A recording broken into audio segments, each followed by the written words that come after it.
வணக்கம். முன்பு ஒரு சமயத்தில் காஞ்சி தலத்தில் நான்முக பிரம்மா மாபெரும் தவம் ஒன்றை புரிந்தார். சிவபெருமானின் திருவருளால் எல்லாவற்றையும் சிருஷ்டிப்பதற்காக அவர் அத்தவத்தை மேற்கொண்டு பெருமானின் திருவடிகளிலேயே தம் மனதை இருத்தி தியானித்து வந்தார். அப்போது சில முனிவர்கள் புண்ணியத்தில் சிறந்து விளங்கும் இல்லறத்தை தவறாமல் நடத்திய பிறகு விகனச முனிவரால் தோற்றுவிக்கப்பட்ட துறவை மேற்கொண்டு தவம் இயற்ற விரும்பினார்கள்.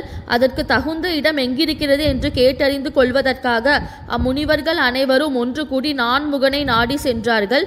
சிருஷ்டி கடவுளை அணுகி அவர்கள் கரங்குவித்து வணங்கி, சிருஷ்டி கர்த்தாவான பிதாமகரே, உம்மை வணங்குகிறேன். துறவை மேற்கொண்டு நாங்கள் தவம் புரிவதற்கு தகுந்த ஒரு இடத்தை தாங்கள் அறிவிக்க வேண்டும் என்று விண்ணப்பித்தார்கள். உடனே பிரம்மா ஒரு முகூர்த்த காலம் மௌனமாக தியானத்தில் ஈடுபட்டார். அதன் பிறகு அவர் சில தர்ப்ப பைகளை எடுத்து ஒன்று சேர்த்து ஒரு வண்டி சக்கரம் போல் வட்ட வடிவமாக செய்தார். தன் மனதில் மகேஸ்வரியையும் மகேஸ்வரனையும் தியானித்த வண்ணம் அவர் அந்த தர்ப்பை வட்டத்தை கீழே பூமியில் வேகமாக உருட்டிவிட்டார். அப்போது அவர் தம்முன் கூடியிருந்த முனிவர்களை நோக்கி, தவசீலர்களே, இந்த சக்கரம் உருண்டு செல்லும் வழியிலேயே நீங்களும் அதை பின்தொடர்ந்து போங்கள். மனித சஞ்சாரமில்லாத எந்த கானகத்தில் அது சிதறி விழுகிறதோ அந்த இடம்தான் நீங்கள் தவம் இயற்றுவதற்கு ஏற்ற இடமாகும் என்றார்.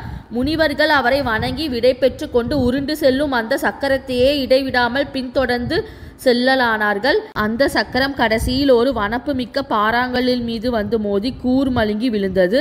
தாங்கள் தவம் செய்வதற்குரிய தகுந்த இடம் அதுவே என்று எண்ணி முனிவர்கள் மகிழ்ந்தார்கள். தருபையின் காரணத்தால் அந்த இடம் நைமிசாரண்யம் என்று பெயர் பெற்றது. கங்கை நதியானவள் சந்திர மண்டலத்திலிருந்து வெளிப்பட்டு இமயமலையின் அடிவாரத்தின் வழியே பூலோகத்தில் பகீரதனுக்காக இறங்கி வந்த இடம் அந்த நைமிசாரண்யம் ஆகும். கங்கை சிவபெருமானின் திருமுடியில் சூடியிருக்கும் வண்ண மலர்களினால் நறுமணம் பெற்று திகழ்கிறது. அப்படிப்பட்ட கங்கையின் மகத்துவத்தினால் அந்த நைமிசாரண்யம் என்னும் வனம் புண்ணியம் நிறைந்த இடமாகவும் உலகத்தையும் மிகவும் தூய்மைப்படுத்தும் தன்மை படைத்ததாகவும் விளங்குகிறது. அந்த வனத்தில் பல வகை மரங்கள் நிறைந்திருக்கும். வானளவு ஓங்கி வளர்ந்து குளிர்ந்த நிழலை பரப்பும் அம்மரங்களில் பறவைகள் கும்பல் கும்பலாக பறந்து வந்து அமர்ந்து இன்னிசை பாடிக்கொண்டிருக்கும். மரங்களை தவிர பலவிதமான செடி கொடிகளும் அவ்வனத்தை அழகுபடுத்தின. மேலும் அங்குள்ள நீர்நிலை மிகவும் தெளிந்தும் இனிமையை பாடுவதாகவும் விளங்கும். எனவே அத்தகைய நைமிசாரண்யத்தை தவம் செய்வதற்கு தகுந்த இடமாக முனிவர்கள் பாவித்து கொண்டு சிவபெருமானை மகிழ்விப்பதற்காக அவ்வந்தனர்கள் அவ்வனத்திலேயே நீண்ட காலம் தவம் புரிந்தார்கள்.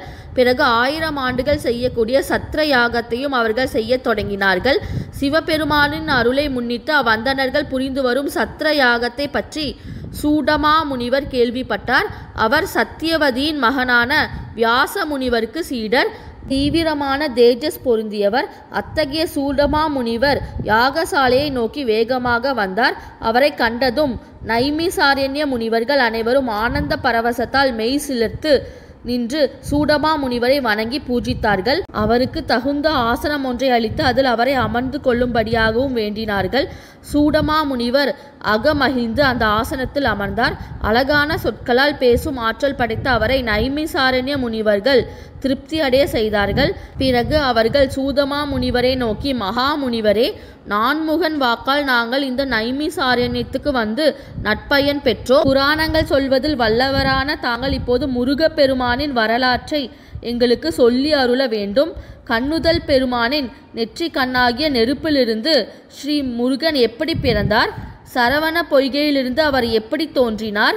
உமாதேவியின் மைந்தனான அவர் எத்தகைய வீரமுடையவர்? போர் முனையில் அந்த வேல் முருகன் என்ன செய்தார்?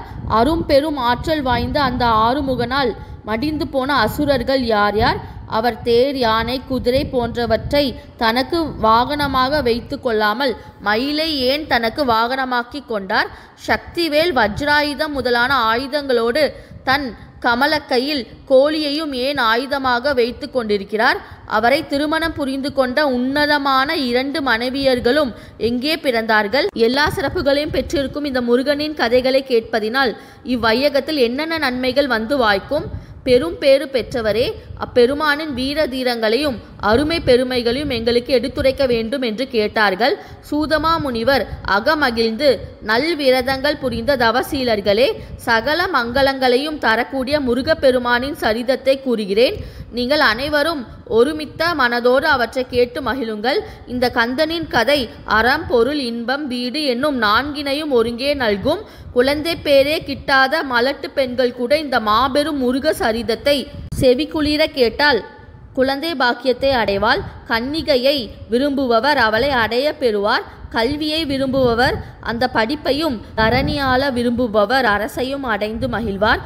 தம்பதிகள் ஒருமித்த மனதோடும் நியமத்தோடும் சோம்பலின்றியும் இந்த ஸ்கந்த புராணத்தை ஒரு தடவை செவிக்குளிர கேட்பார்கள். ஆனால் அவர்கள் தாங்கள் நினைத்த பொருளை நிச்சயமாக அடைவார்கள். பிள்ளை பேறு இல்லாத தம்பதிகள் இந்த மேன்மையான புராணத்தை நம்பிக்கையோடு பூஜை செய்து மயில்வாகனனிடம் மனதை செலுத்தி கேட்பார்களாயின் பல மைந்தர்களை பெற்று பெருவாழ்வு வாழ்வார்கள். அந்தன சீலர்களே, நான் இப்போது கூறியது அனைத்தும் சத்தியம், சத்தியம், சத்தியம். பல கிளை கதைகளோடு கூடியதும் எண்ணிய பெருமாளை அடைய செய்வதுமான இந்த புராணத்தை அன்போடும் ஆர்வத்தோடும் கேட்க வேண்டும். இனி நான் அதை சொல்கிறேன், கேளுங்கள் என்றார். முனிவர்கள் அனைவரும் காதுகளால் அமுதம் உண்டவர்கள் போல் ஆனந்த பெருக்கில் திளைத்து சிவகுமரனின் விந்தையான வரலாற்றை கேட்பதில் அதிக ஆர்வமுற்று உரத்த குரலில் முருகா முருகா என்று கூவி மனம் நெகிழ்ந்தார்கள். இந்த சேனல் பிடிச்சிருந்தா லைக் பண்ணுங்கள், ஷேர் பண்ணுங்கள், சப்ஸ்கிரைப் பண்ணுங்கள். நீங்கள் இந்த சேனலை சப்ஸ்கிரைப் பண்ண ஸ்க்ரீனில் வர வீங்கிற ஐக்கானை கிளிக் பண்ணுங்கள். அடுத்து என்ன நடந்தது என்பதை பற்றி அடுத்த வீடியோவில் பார்ப்போம். ஒவ்வொரு வாரமும் வியாழக்கிழமை கந்த புராண கதைகள் நம் சேனலில் போடப்படும். அனைவரும் பார்க்கும்படி கேட்டுக்கொள்கிறேன். நன்றி.